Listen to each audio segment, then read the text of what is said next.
নবম ও দশম শ্রেণীর বিজ্ঞান বিভাগের স্টুডেন্টদেরকে জানাই শুভেচ্ছা ও স্বাগতম। আজ আমরা তোমাদের পদার্থবিজ্ঞানের তৃতীয় অধ্যায়ের কিছু ম্যাথ রিলেটেড প্রশ্নের সলভ করব। চলো আমরা আজ একটি ম্যাথ রিলেটেড প্রশ্নের সলভ করি, যেটা অনেক ইম্পর্টেন্ট, এটা বোর্ডে আসছে। আগে আমরা প্রশ্নটি দেখি। প্রশ্নটি হলো 12,000 কেজি ভরের একটি মাল বোঝাই ট্রাক এবং 800 কেজি ভরের একটি ছোট গাড়ি পরস্পরের দিকে ধাবিত হচ্ছে এবং তাদের যে বেগ সেটা দেওয়া আছে, সেটা হচ্ছে যথাক্রমে 12 ms ইনভার্স 1 এবং ছোট গাড়িটির বেগ হচ্ছে 20 ms ইনভার্স 1, আর তাদের মধ্যবর্তী যে দূরত্ব সেটা হচ্ছে 400 মিটার। এখন ক খ তো একটা আলাদা জ্ঞানমূলক এবং অনুধাবন প্রশ্ন থাকবে, এর বাইরে আমরা গটা একটি গাণিতিক সমাধান বা গাণিতিক সমস্যা, সেটা সমাধান করতে হচ্ছে। সেটা হচ্ছে কতক্ষণ পর তাদের মধ্যে সংঘর্ষ হবে, অর্থাৎ তাদের যে পরস্পরের দিকে চলছে, বিপরীত দিকে মুখোমুখি, সেই মুখোমুখি অবস্থায় তারা চলার পরে এমন একটা সময় আসবে, এমন একটা সময় পরে তাদের মধ্যে সংঘর্ষ হবে। সেই সংঘর্ষ সময়কালটা বের করতে হবে। আর আরেকটি প্রশ্ন ঘ, সেটা হচ্ছে যে তাদের যে সংঘর্ষের পরে যে মিলিত বেগ হবে, সেই মিলিত বেগটা নির্ণয় করতে হবে। এখন আমরা গ নম্বর প্রশ্নের সমাধান করি। গ নম্বর প্রশ্নের সমাধান করতে গিয়ে প্রথমে আমাদের লিখতে হচ্ছে যে গাড়ি দুটির মধ্যবর্তী যে দূরত্ব সেটা হচ্ছে 400 মিটার। এখন পরস্পরের দিকে তারা ধাবিত হচ্ছে, মানে একটা এই পাশ থেকে যাচ্ছে, আরেকটা এই পাশ থেকে আসছে। একটা সময়ে মানে টি সময় পরে, অর্থাৎ একই সময়ে তারা একটা দূরত্ব অতিক্রম করবে, সমান নয়, দোনোটার মানে যে দূরত্বটা অতিক্রম করবে সেই সময়টায়, ততক্ষণে কি তারা এই 400 মিটার, মানে এই পাশ থেকে এসে এই পাশ থেকে গিয়ে 400 মিটার তারা কাভার করবে। তাহলে আমরা যেটা লিখবো সেটা হচ্ছে যে তাদের মধ্যবর্তী দূরত্ব হচ্ছে s সমান 400 মিটার। তারপরে যদি তাদের সংঘর্ষের সময়টা টি কাল হয়, টি সময় কি সেকেন্ড হয় বা টি সময় পর তাদের মধ্যে সংঘর্ষ হয়, তাহলে তাদের মধ্যকার যে মানে প্রথম গাড়ি কর্তৃক অতিক্রান্ত দূরত্ব S1, সেই S1 হতে গেলে আগে V1 আমাদের প্রয়োজন। V1 তো আছে 12 ms ইনভার্স 1, তাহলে S1 আমরা জানি যে S সমান VT, তাহলে V তো আছে, V হচ্ছে যে তোমার 12 ms ইনভার্স 1, 12 ইন্টু T মানে 12T, আর দ্বিতীয় গাড়ি কর্তৃক যে টি সময় অতিক্রান্ত দূরত্ব সেটা হচ্ছে S2। S2 সমান হচ্ছে যে V2T, তো V2 তো আছে 20 ms ইনভার্স 1, আর টিটা তো সময়, তাহলে 20T। তাহলে তাদের যে মানে এখন আমরা লিখতে পারি কি S1 প্লাস S2 সমান S সমান 400। তো S1 আমরা কি পেলাম 12T, আর S2 কি পেলাম 20T। 12T plus 20T equal কত 400, বা আমরা লিখতে পারি 12 বা 20 যদি প্লাস করি 32T ইকুয়াল 400। এখন T ইকুয়াল বের করতে হবে, যেহেতু আমাদের সময়কালটা বের করতে হচ্ছে। T ইকুয়াল কত হবে 400 ডিভাইড বাই 32। তো 400 কে 32 দিয়ে যদি ডিভাইড করি আমরা 12.5 সেকেন্ড পাই। তাহলে এই 12.5 সেকেন্ড পরে টি এর মান, এটা 12.5 সেকেন্ড পরে তাদের মধ্যে সংঘর্ষ হবে, এটাই আনসার। হ্যাঁ, এখন আমরা ঘ নম্বর অঙ্কটির সমাধান করব। ঘ নম্বর অঙ্কটিতে বলা আছে সংঘর্ষের পর গাড়ি দুইটির মিলিত বেগ কত হবে। এখন আমরা এই অঙ্কটি করার জন্য বা এই প্রশ্নটির সমাধান করার জন্য আমাদের ভরবেগের সংরক্ষণশীলতা নীতির সূত্রটি প্রয়োগ করতে হবে। সেটা আমরা জানি m1u1 plus m2 u2 equal m1 v1 plus m2 v2। এখানে সংঘর্ষের পর মিলিত বেগ বলছি, অর্থাৎ v1 এবং v2 একই হবে, অর্থাৎ v ধরবো আমরা সেটাই।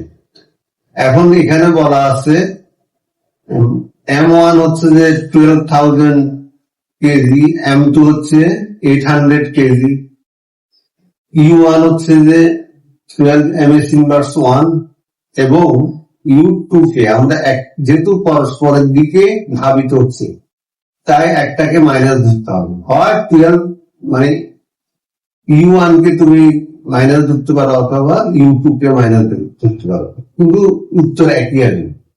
আমরা মনে করো আমরা u2 কে ঋণাত্মক বেগ হিসেবে ধরলাম, অর্থাৎ এইদিকে আসছে, মানে ওর দিকে, এটা ওদিকে যাচ্ছে, এটা এদিকে আসছে, তাহলে তখন আমাদের একটাকে ঋণাত্মক, পরস্পরের দিকে আসলে ঋণাত্মক, একটাকে ঋণাত্মক ধরতে হবে, একটাকে ধনাত্মক ধরতে হবে।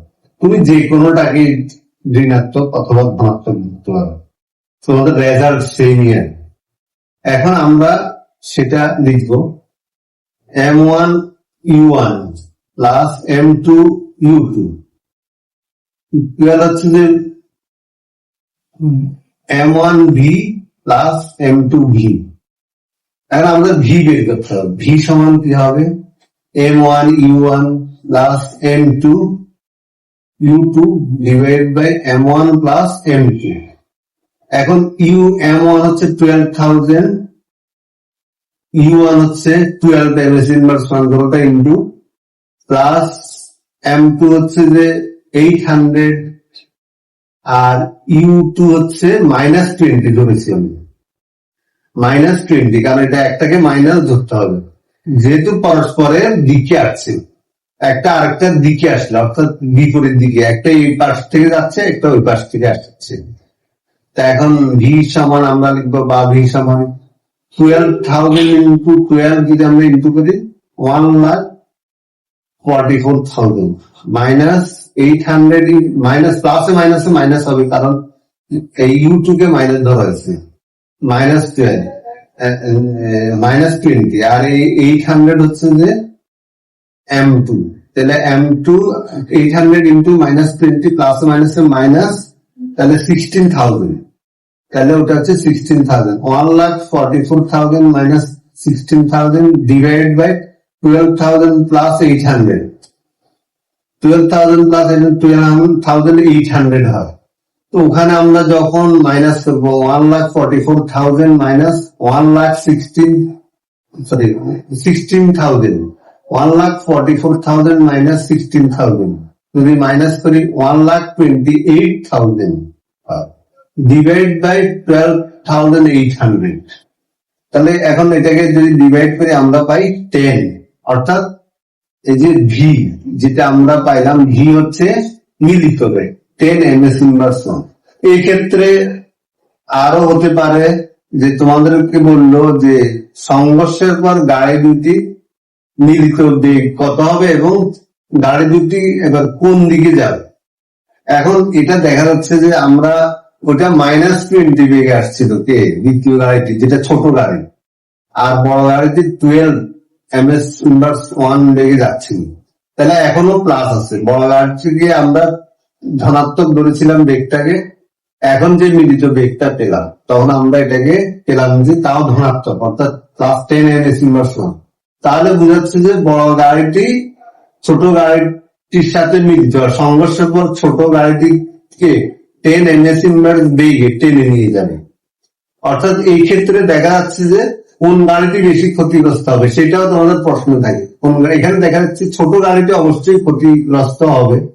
এখানে কিন্তু তোমরা একটা জিনিস লক্ষ্য করতে পারো এই ম্যাথটা থেকে, ভরবেগের যে আমাদের যে ইয়েটা আছে সংরক্ষণশীলতার নীতি, সেটা থেকে আমরা স্পষ্ট বুঝতে পারি যে যে গাড়িটির ভর বেশি সেই গাড়িটি কি করবে, মানে তত বেগে, মানে আরো বেগ, ছোট গাড়িটিকে ধাক্কা দিয়ে ওটাকে ক্ষতিগ্রস্ত করবে।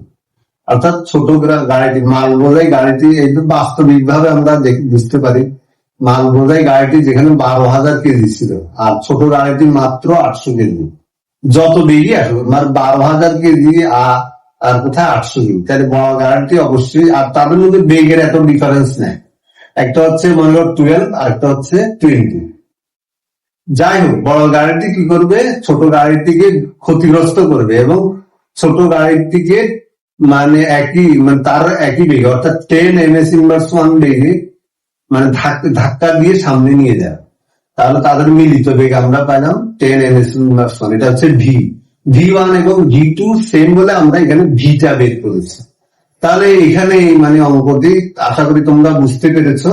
আর তোমাদের আজকে আবার আমরা তৃতীয় অধ্যায়ের ভিডিও দিলাম, আশা করি তোমাদের ভালো লাগবে। তোমাদের ভালো লাগলে তোমরা চ্যানেলটি সাবস্ক্রাইব করবে এবং আরো তোমরা তোমাদের বন্ধু বান্ধবকে লাইক কমেন্ট করে জানিয়ে দিবে এবং তারা যেন উপকৃত হয়। আশা করি তোমরা উপকৃত হবে। আমি সামনে আরো তোমাদের তৃতীয় অধ্যায়ের আরো এরকম ম্যাথ রিলেটেড প্রশ্নের সলভ করে দিব। আজ এই পর্যন্ত, ধন্যবাদ সবাই।